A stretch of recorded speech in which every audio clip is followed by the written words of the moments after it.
Hi students, welcome to NEET Aptrix. நம்ம இந்த வீடியோவில் என்ன பார்க்க போகிறோம் அப்படின்னோம்னா, இந்த ஒரு 4 to 6 டேஸாகவே நம்மளுக்கு வந்து நீட் இருக்குமா, ரீநீட் இருக்குமா அப்படின்னு நிறைய பேர் கேட்டுட்டு இருந்தீங்க. ஸோ கன்க்ளூஷன் நம்மளுக்கு தெரிஞ்சிருச்சு. No re-NEET.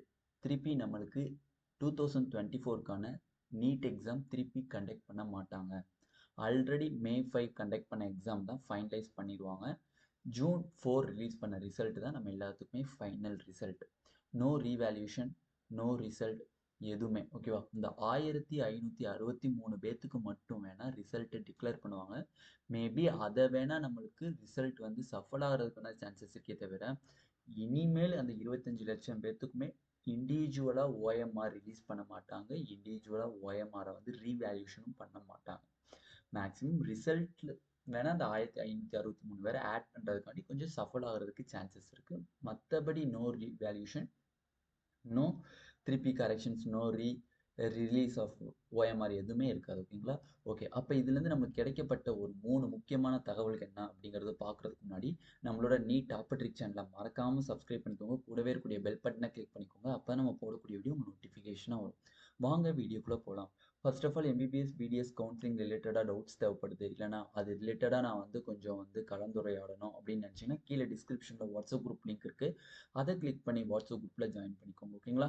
இப்போ ஃபர்ஸ்ட் நம்மளுக்கு கிடைக்கப்பட்ட நோ ரீநீட் அப்படிங்கிறது நம்மளுக்கு அஃபிஷியலாக மினிஸ்ட்ரே சொல்லிட்டாங்க. மினிஸ்டர் யார்? தர்மேந்திர பிரதான் அப்படிங்கிறவர், சென்ட்ரல் மினிஸ்டர், எஜுகேஷனல் மினிஸ்டர் சொல்லிட்டாரு, திருப்பி நாங்கள் ரீநீட் பண்ண மாட்டோம். எதை வச்சு ரீநீட் பண்ண மாட்டோம் அவங்க ஆன்சர் சொன்னாங்க அப்படின்னா, யூஜி நெட், இது வந்து நீட், அது வந்து நெட் எக்ஸாம் வந்து நம்மளுக்கு வந்து கேன்சல் பண்ணியிருக்காங்க. ஸோ நிறைய நியூஸ் சேனல்ஸில் நீட்டை வந்துவே கேன்சல் பண்ணிட்டாங்க. ஸோ ரீநீட் கண்டக்ட் பண்ணுறதுக்கு லேட்டராக டேட் அனௌன்ஸ் பண்ணுவாங்கன்னு சொல்லிட்டு புதிய தலைமுறை நிறையா நியூஸில் வந்து டிக்ளேர் பண்ணிட்டாங்க. ஸோ அது ஒரு wrong news. UG net exam தான் வந்து கேன்சல் பண்ணியிருக்காங்க. அந்த நெட் எக்ஸாம் கேன்சல் பண்ணுறதுக்கு அவர் சொல்லியிருக்காரு, நெட் எக்ஸாமுடைய ப்ரொசீஜர் வேறு, நீட்டினுடைய ப்ரொசீஜர் வேறு. டோட்டலி நெட் எக்ஸாமில் பார்ட்டிசிபேட் பண்ணக்கூடிய ஸ்டூடெண்ட்ஸ்னுடைய கேண்டிடேட்னுடைய எண்ணிக்கை நம்பர் கம்மி.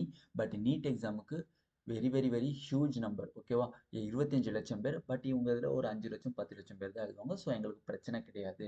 ஸோ ரீநீட் நடத்துறதுக்கு சாத்தியம் கிடையாது. நோ ரீநீட் அப்படின்னு சொல்லிட்டாரு. அதுக்கு பக்கத்தில் இன்னொரு வேர்டும் சொன்னார். இது மூலியமாக யார் யார் மால் ப்ராக்டிஸ், கல்ப்ரிட், யார் யார் நிறையா பேர் என்னென்னமோ பண்ணியிருக்காங்க, மால் ப்ராக்டிஸ் பண்ணியிருக்காங்கன்னா அவங்கள மட்டும் நாங்கள் தண்டிக்கப்படுவோம், கடுமையாக தண்டிக்கப்படும். அந்த மாநிலத்துக்கு வேணால் சுப்ரீம் கோர்ட் சொல்கிற ஆர்டரை நாங்கள் ஏற்றுக்கிறோம் அப்படின்னு சொல்லிட்டாங்க. அது மட்டும் இல்லாமல் என்டிஏ ஒரு நியூஸ் வேறு சொல்லியிருந்தாங்க. என்டிஏ வந்து என்ன சொல்லிட்டாங்க அப்படின்னா, சுப்ரீம் கோர்ட் வந்து ரீநீட் கண்டக்ட் பண்ணுங்க, எல்லா ஸ்டூடெண்ட்டுக்குமே ரீநீட் கண்டக்ட் பண்ணுங்க அப்படின்னு சொல்லி ஒரு அனௌன்ஸ்மெண்ட் சுப்ரீம் கோர்ட் கொடுத்துருச்சு அப்படின்னா என்டிஏ கண்டக்ட் பண்ண ரெடி அப்படின்னு சொல்லிட்டாங்க.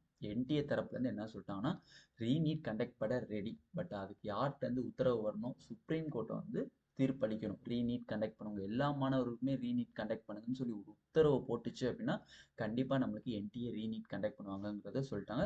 பட் மினிஸ்ட்ரி இப்போதைக்கு எது சொல்லியிருக்காங்க? மினிஸ்டர் நம்மளோட தர்மேந்திர பிரதான் சார் என்ன சொல்லியிருக்காங்க அப்படின்னா, எஜுகேஷன் மினிஸ்டர், ரீநீட் கிடையாது, திருப்பி நாங்கள் நீட்டு கண்டக்ட் பண்ண மாட்டோம் இப்போதைக்கு சொல்லியிருக்காங்க. பட் நம்மளுக்கு சுப்ரீம் கோர்ட்டினுடைய கேஸ் பார்த்தீங்க அப்படின்னா நம்மளுக்கு July 8 தான் நம்மளுக்கு கேஸ். பட் அதுக்கு முன்னாடி சுப்ரீம் கோர்ட் சொல்லிருச்சு, அதுக்கு முன்னாடி கேஸ்லேயே சொல்லிட்டாங்க, கவுன்சிலிங், எம்சிசி கவுன்சிலிங் வந்து நீங்கள் July 6 ஸ்டார்ட் பண்ணிக்கோங்கன்னு சொல்லிட்டாங்க. பட் நம்மளுக்கு எப்போ தான் கேஸு? July 8 தான் கேஸு. ஸோ July 6லேயே நம்மளுக்கு ரெஜிஸ்ட்ரேஷன் ஸ்டார்ட் ஆகிறதுக்கு மேக்ஸிமம் சான்சஸ் இருக்குது. July 5 ஆறு 4ல் வந்து நம்மளுக்கு அதுக்குரிய ப்ராஸ்பெக்டஸ் ரிலீஸ் பண்ணிடுவாங்க. எம்சிசி ப்ராஸ்பெக்டஸ் ரிலீஸ் பண்ணிட்டாங்க அப்படின்னா July 6ல் இருந்து நம்மளுக்கு வந்து என்ன ஆயிரும்? ரெஜிஸ்ட்ரேஷன் ஸ்டார்ட் ஆயிரும். ஸோ அதுக்கப்புறம் என்ன பண்ணாலும் நம்மளால முடியாத ஒரு பிரச்சனை. பட் இந்த எம்சிசி கவுன்சிலிங்க்கு இந்த குறிப்பிட்ட டேட்ஸில் இன்னைக்கு June 21லேருந்து July 4க்குள்ளே ஒரு ஸ்டே ஆர்டர் வாங்குறதுக்கு முடியும். பட் ஆல்ரெடி சுப்ரீம் கோர்ட் சொல்லிட்டாங்க, எம்சிசி கவுன்சிலிங் July 6 ஸ்டார்ட் ஆகும்னு சொல்லிட்டாங்க. ஸோ இதுலேருந்து என்ன தெரியுது? கண்டிப்பாக ரீநீட் கண்டக்ட் பண்ண மாட்டாங்கங்கிறது தெரியுது. July 8 தான் நம்மளுக்கு தீர்ப்பு. மேபி இப்போ நடக்கப்பட்ட, ஏன்னா வந்து எம்சிசி கவுன்சிலிங் நீங்கள் ஸ்டார்ட் பண்ணிக்கோங்கன்னு சொன்னது குஜராத், பீகார் டோனுடைய இந்த 2.5 கோடி ரூபாய் அதெல்லாம் கொடுத்து வாங்கினாங்க தெரியுமா? அதுக்கு முன்னாடியே அனௌன்ஸ்மெண்ட் பண்ணிடுச்சு சுப்ரீம் கோர்ட். இனிமேல் July 8ல் என்ன பண்ண போகிறாங்கன்னு தெரியல. மேபி பீகார் அந்த குஜராத்துக்கு மட்டும் ரீநீட் வைக்கிறாங்களா என்னங்கிற ஒரு ப்ரொசீஜர் தெரியல. ஸோ எதாக இருந்தாலும் வெயிட் பண்ணி தான் பார்க்கும். பட் கண்டிப்பாக நம்மளுக்கு தமிழ்நாட்டை பொறுத்தவரை ரீநீட் கிடையாது. ஸோ ஒரி பண்ணாதீங்க. நீங்கள் உங்களோட கவுன்சிலிங் ப்ராசஸ்க்கு ரெடி ஆகிடும். ஓகேங்களா? ஓகேண்ணே, நிறைய பேர் கேட்டுருக்குது, ஆனால் தமிழ்நாடுக்கு இன்னும் கவுன்சிலிங் டேட்டும் ரிலீஸ் பண்ணல, ப்ராஸ்பெக்டஸ் ரிலீஸ் பண்ணல அப்படின்னா எப்பயுமே எம்சிசினுடைய ரவுண்டு 1 கவுன்சிலிங் ஃபினிஷ் ஆகணும்ப்பா. எம்சிசினுடைய ரவுண்டு 1 கவுன்சிலிங் ஃபினிஷ் ஆன உடனே மட்டும்தான் நம்மளுக்கு வந்து state quota round 1 counselling start ஆகும். பட் தமிழ்நாடு கவுன்சிலிங் தெளிவாக வச்சுக்கோ, தமிழ்நாடு கவுன்சிலிங் டேட்டுக்கான அஃபீஷியல் டேட் அண்ட் ப்ராஸ்பெக்டஸ் எல்லாமே ரிலீஸ் பண்ணிடுவாங்க. யாரும் ஒரி பண்ணாதீங்க. நம்ம எக்ஸ்பெக்ட் பண்ணக்கூடிய டேட் பார்த்தீங்க அப்படின்னா ஜூலை 18க்கு மேலே, ஜூலை 18க்கு மேலே கண்டிப்பாக நம்மளுக்கான கவுன்சிலிங் டேட்டு ரிலீஸ் ஆகிரும். ஓகேங்களா? கவுன்சிலிங் ஸ்டார்ட் ஆகிடும். ஏன்னா வந்து கண்டிப்பாக ஜூலை 6னா ஒரு 15 டேஸ் எடுத்துக்குவாங்கன்னு வச்சுக்கோங்க. 15 to 12 டேஸ் எடுத்துக்குவாங்க. அந்த டேட்ஸ்க்குள்ள நமக்கு எம்சிசி கவுன்சிலிங் முடிஞ்சிச்சு அப்படின்னா தமிழ்நாடுடைய ஸ்டேட் கவுன்சிலிங் ஸ்டார்ட் ஆகிடும்.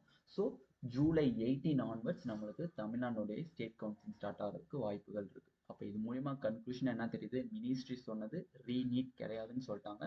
சுப்ரீம் கோர்ட்டினுடைய லாஸ்ட் ஃபைனல் தீர்ப்பு ஹியரிங் எப்போ வருது? ஜூலை 8 வருது. ஸோ அதுக்கு முன்னாடி நம்மளுக்கு ஜூலை 6 கவுன்சிலிங் ஸ்டார்ட் ஆகிறனால நம்ம இதுலேருந்தே கிட்டத்தட்ட 90% ரீநீட் நடக்காது அப்படிங்கிறத நம்ம கன்ஃபார்ம் பண்ணிட்டோம். 90 100% கன்ஃபார்ம் பண்ணிட்டோம். இனிமேல் கவுன்சிலிங் ஸ்டார்ட் ஆனதுக்கப்புறம் ஜூலை 8ல் நீங்கள் எல்லா மாணவருக்கும் ரீநீட் கண்டக்ட் பண்ணாதீங்கன்னு சொல்கிறது சுப்ரீம் கோர்ட் தான் சொல்லணும். இல்லை பீகார் அண்ட் குஜராத்துக்கு மட்டும் எதுவும் ஸ்பெஷலாக கண்டக்ட் பண்ணுறதுக்கும் சான்சஸ் இருக்குது. ஸோ நம்ம தமிழ்நாட்டுக்கு எதுவுமே நோ யூஸ். ஸோ தமிழ்நாட்டு மாணவர்கள் 2025 ப்ரிப்பேர் பண்ணுறீங்கன்னா ப்ரிப்பேர் பண்ண ஸ்டார்ட் பண்ணிடுங்க. இல்லை சார் நான் வந்து கவுன்சிலிங்கில் பார்ட்டிசிபேட் பண்ண வேறு கோர்ஸ் ஜாயின் பண்ணுறேன்னா ஸோ ஜாயின் பண்ணிடுங்க. இதுக்காண்டி வெயிட் பண்ண தேவை கிடையாது. ஓகேங்களா? Otherwise your parents and students ஆகிய நீங்கள் தான் ஃபைனலைஸ் பண்ணணும்.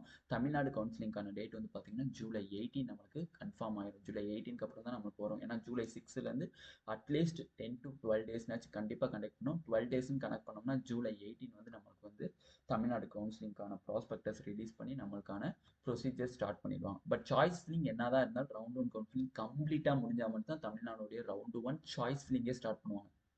அதர்வைஸ் ரெஜிஸ்ட்ரேஷன் கூட ஸ்டார்ட் பண்ணிடலாம். ஜூலை 6 தமிழ்நாடு ஆல்சோ நம்மளுக்கு ரெஜிஸ்ட்ரேஷன் ஸ்டார்ட் பண்ணுறதுக்கு சான்சஸ் இருக்குது. பட் சாய்ஸ் ஃபில்லிங் அப்படிங்கிறது ஓப்பன் பண்ணாமல் தான் நமக்கு தமிழ்நாடுடைய ரவுண்ட் 1 கவுன்சிலிங் ஆரம்பிச்சிருச்சு அப்படிங்கிறதுக்குரிய இண்டிகேட்டு என்னதான் நம்மளுக்கு அந்த சாய்ஸ் ஃபில்லிங் ஓப்பன் ஆகிறது தான். ஓகேவா? ஸோ சாய்ஸ் ஃபில்லிங் எப்போ ஓப்பன் ஆகும் அப்படின்னா ஜூலை 18க்கு அப்புறம் தான் ஓப்பன் ஆகும். மேக்ஸிமம் சான்சஸ் இருக்குது. ஓகேவா? நீங்கள் வந்து 2025க்கு நீங்கள் ப்ரிப்பேர் பண்ணிட்டு இருக்கீங்க அப்படின்னா நம்மளோட டார்கெட் கெமிஸ்ட்ரி 180 பேட்ச்க்கான பேட்ச் 2 வந்து ஸ்டார்ட் ஆகிட்டு இருக்கு. ஸோ யார் கெமிஸ்ட்ரியில் 180 அவுட் ஆஃப் 180 வாங்கணும் அப்படின்னு நினைக்கிறீங்களா கண்டிப்பாக நம்மளோட டார்கெட் கெமிஸ்ட்ரி 180 பேட்ச்சில் ஜாயின் பண்ணிக்கோங்க. லாங் டேர்ம் கோர்ஸ் 1 இயர் கோர்ஸ்ப்பா. ஓகேங்களா? இதை பற்றின டீட்டெயில்ஸ் வேணும் அப்படின்னா கீழே டார்கெட் கெமிஸ்ட்ரி 180 பேட்ச் 2025 அப்படிங்கிறதுக்கான லிங்க் வாட்ஸ்அப் குரூப் லிங்க் இருக்குது. அதை கிளிக் பண்ணி குரூப்பில் ஜாயின் பண்ணிவிட்டு பர்சனலாக எனக்கு இந்த கோர்ஸ் பற்றின டீட்டெயில்ஸ் சொல்லுங்கன்னா கண்டிப்பாக உங்களுக்கு சொல்லுவாங்க. இந்த கோர்சஸ்னுடைய ஃபீச்சர்ஸ் பார்த்தீங்கன்னா 11th and 12th சிலபஸ் எல்லாத்தையுமே கவர் பண்ணிடுவாங்க. Plus practical syllabus also cover பண்ணுவாங்க. ப்ராக்டிக்கல் சிலபஸ் ஆல்சோ கவர் பண்ணிடுவாங்க. இதோட உங்களுக்கு லெசன் வைஸ் டெஸ்ட் சீரிஸ் வரும், யூனிட் வைஸ் டெஸ்ட் சீரிஸ் வரும், மார்க் டெஸ்ட் சீரிஸ் வரும். ஓகேங்களா? இந்த ஆப் வந்து எங்கன்னா இருக்குது அப்படின்னு கேட்டிங்கன்னா கீழே டிஸ்கிரிப்ஷனில் official app link in description போட்டிருக்கேன். ஸோ டிஸ்கிரிப்ஷனில் நமக்கு ஆப் லிங்க் இருக்குது, அஃபிஷியல் ஆப் லிங்க் இருக்குது. அதை கிளிக் பண்ணி நம்ம ஆப்பை டவுன்லோட் பண்ணிக்கோங்க. ஆப் நேம் பார்த்தீங்கன்னா நீட் டாப்பர்ட்ரிக்ஸ். அதுக்குள்ளே போனீங்க அப்படின்னா கோர்சஸ் அப்படிங்கிற ஒரு ஆப்ஷன் இருக்கும். அந்த கோர்சஸை கிளிக் பண்ணீங்க அப்படின்னா target chemistry 180 batch long term courses இருக்கும். ஸோ நீங்கள் டேரெக்டாக போய் பர்ச்சேஸ் பண்ணிக்கலாம். ஓகேங்களா? இதுதான் நம்மளுக்கான ஃபியூச்சர்ஸ். கண்டிப்பாக பார்த்தீங்க அப்படின்னா ஆகஸ்ட் எண்டுக்குள்ளே நம்ம போர்ஷன்ஸ் கம்ப்ளீட் பண்ணிடுவோம். ஆகஸ்ட் எண்டில் போர்ஷன்ஸ் கம்ப்ளீட் பண்ணிடுவோம். அதுக்கப்புறம் டெஸ்ட் சீரிஸ் கண்டக்ட் பண்ண ஸ்டார்ட் பண்ணிடுவாங்க. ஓகேங்களா? ஆகஸ்ட் எண்டில் ஹோல் போர்ஷன்ஸ் இல்லை, both 11th and 12th portions ரெண்டுமே கம்ப்ளீட் பண்ணிடுவாங்க. ஓகேங்களா? இப்போ கிட்டத்தட்ட 5th லெசன்ஸ் போயிட்டுருக்கு. ஸோ ஜாயின் பண்ணாதவங்க கண்டிப்பாக சீக்கிரமாக ஜாயின் பண்ணிக்கோங்க. 2025ல் கண்டிப்பாக 180 அவுட் ஆஃப் 180 கண்டிப்பாக எடுக்க முடியும். ஓகேங்களா? ஃபுல் அண்ட் ஃபுல் ட்ரிக்ஸோட மட்டும்தான் இருக்கும். மேக்ஸிமம் ட்ரிக்ஸ் தான் இருக்கும். ஃபிசிக்கல் கெமிஸ்ட்ரி, ஆர்கானிக் கெமிஸ்ட்ரி என்னோட நோட்ஸை மீறி நீங்கள் எதுவும் படிக்கணும்னு தேவை கிடையாது. So full and full tricks மட்டும்தான் இருக்கும். ஒவ்வொரு சாப்டரையும் வித்தின் 30 மினிட்ஸில் ஃபைனல் ரிவிஷனுக்கு கொண்டு வரதுக்கு மேக்ஸிமம் ஹெல்ப்ஃபுல்லாக இருக்கும் இந்த ட்ரிக்ஸ் ஃபுல்லாக. ஓகேங்களா? ஓகே, இந்த வீடியோ உங்களுக்கு பிடிச்சிருந்துச்சு அப்படின்னா நம்மளோட நீட் டாப்பர் ட்ரிக்ஸ் சேனலை சப்ஸ்கிரைப் பண்ணிக்கோங்க. கூடவே இருக்கக்கூடிய பெல் பட்டனை கிளிக் பண்ணிக்கோங்க. அப்போ தான் நம்ம போடக்கூடிய வீடியோ நோட்டிஃபிகேஷனாக வரும். ஃப்ரெண்ட்ஸ் எல்லாத்துக்குமே ஷேர் பண்ணிக்கோங்க. எம்பிபிஎஸ் பிடிஎஸ் கவுன்சிலிங் தேவைப்பட்டுச்சு அப்படின்னா கீழே டிஸ்கிரிப்ஷனில் வாட்ஸ்அப் குரூப் லிங்க் இருக்குது. அதை கிளிக் பண்ணி வாட்ஸ்அப் குரூப்பில் ஜாயின் பண்ணிக்கோங்க. Thank you students.